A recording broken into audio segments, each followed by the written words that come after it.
Hey there, cats and kitties. I am the Blues Man, Johnny Blues, coming at you live to talk about episode 4 of the anime series ClassicaLoid Season 2. And I don't even know where to begin with this episode. It was complete, unchecked, unreserved, unbridled absurdity. Each of the ClassicaLoids are sort of anthropomorphizing Dovo-kun, even though we know Dovo-kun is much more than the sum of his parts as a hippo. He is, for all intents and purposes, a ClassicaLoid. As we see throughout this episode, he's got sort of a human brain inside there, human consciousness and everything like that. But he still has, he's still subject to these animal instincts, eating grass and being hungry and, air quotes, meditating all day, whatever, like that, sleeping. And it's just like, I didn't know where this was going to go based on the PV from the last episode. For this one, I thought Chopin was going to be much more sort of the focus, where it was much more focused upon Dovo-kun, that kind of thing.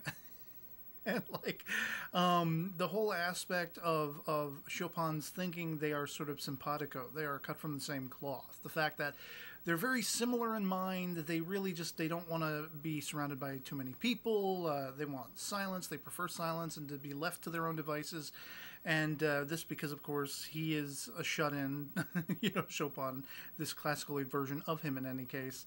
And so he, too, is falling victim to anthropomorphizing and thinking that all the while, every time Dovo-kun looks at him, it's almost as if pleading, help me, please, be my savior, be my saving grace. You're the only one who understands me. And it's Chopin implanting all of that sort of, thinking and those emotions onto Dovo-kun, who is in a world of his own, None of this is what's going through his head.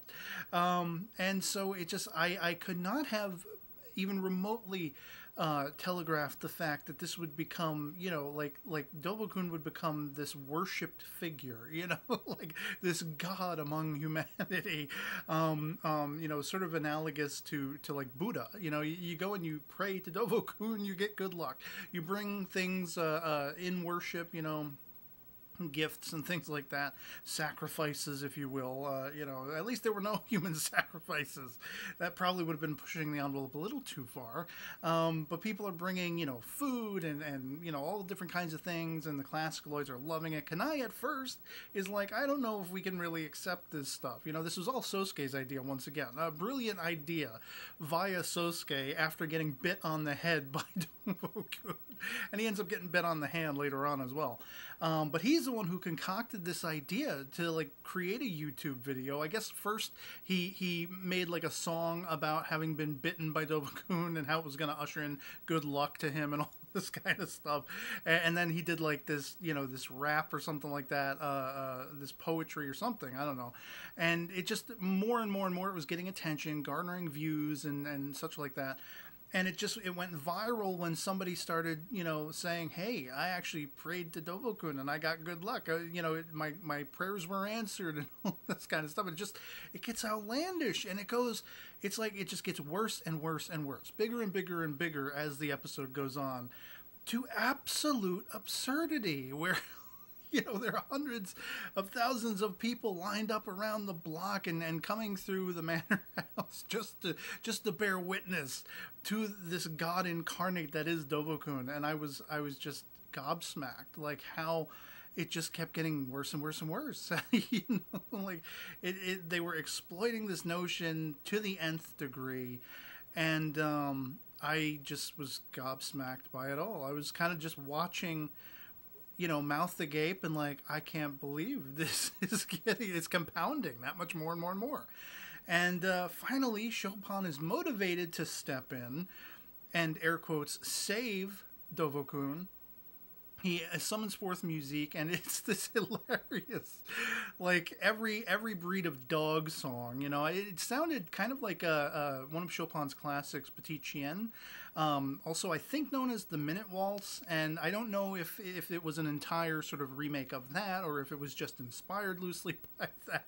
But it did remind me of that a little bit upon reflection. I was like, yeah, that melody is kind of, I had to look up the name of it because I know I'd heard it before, and it just, I don't know, man. And then, of course, the crushing blow that comes to Chopin, where he realizes once he gifts Dovo-kun the ability to speak, oh, it's nothing like what you thought, pal. This guy has, words and then some. Issues to take with you and the way you conduct your life. They're not simpatico at all. They're not cut from the same cloth at all.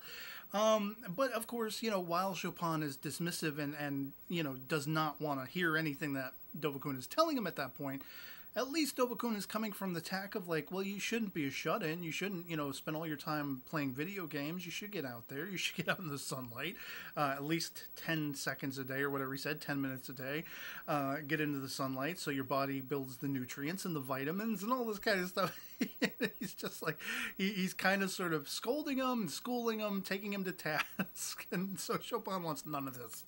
And that's what silences the music. And then, of course, you have this grand divide then, whereas Chopin was looking so longingly at Dovo-kun the entire episode, thinking, I have to save this beastly creature who is the only living thing that gets where I'm coming from and that I get where it's coming from and all this stuff, that it's completely divisive. By the end, he loathes, hates, and despises Dovo-kun in the end for having been tricked. He says, Dovo-kun tricked me. It was him all along who formulated all these thoughts, but no, it was Dovo-kun who tricked him. And it was hilarious. I was awestruck, dumbstruck by the absurdity, and it's been a while since ClassicaLoid has been able to do this to me. Did it a few times in Season 1, and so now this is the first outing in Season 2 that I'm just watching completely awestruck, dumbstruck, just like, what the hell? And so yeah, I mean, I could not have predicted the way that one was going to go, and I don't really have much more to say about it. There isn't really a whole hell of a lot to glean from this one. It's just sheer absurdity, and I'd love to hear from you guys in the comments below what you thought of episode 4 of ClassicaLoid Season 2, if you've seen it as well. Any further insights you may have and want to share in the comments below are always welcome. Always love having that conversation. And so yeah, otherwise it'll be pretty much it for me on this one. If this video finds you well, I'll catch you all later. Peace.